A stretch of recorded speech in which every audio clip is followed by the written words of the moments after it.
Ottakaa. Moi. Ja sori kun tää on nyt tämmönen tää kamera. Tai no ei tää oo kamera, kun tää on tietsikka, kun mä käytän sitä YouTube-verkkokameraa. Joo.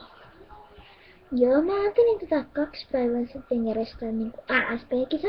Sitten kertoo jostakin sun petsistä, vaikka esimerkiksi lempipetsistä. Mulla on tää lempipetsinä nyt. Niin, vaikka sen elämästä ja niin. Se on niinku esimerkiksi semmonen, että siinä kerrotaan vähän mun elämästä, sitten kerrotaan, että mut kiusataan tai jotakin semmoista. No siinä aihe pitää olla synttärit, luontoretki, tai sitten pitää olla tää, mistä mä kerron elämää. Että kertoo elämästä. Joo.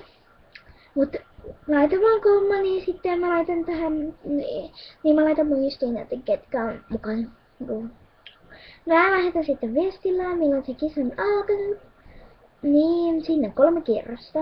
Niin mä teen sitten kohtaa sitten jatkoa, kun se eka kierros on päättynyt. Joo, mut muista ilmoittautua kommalla tai viestillä, mutta myös kommu pitää laittaa, joo. Joo, mut moikka!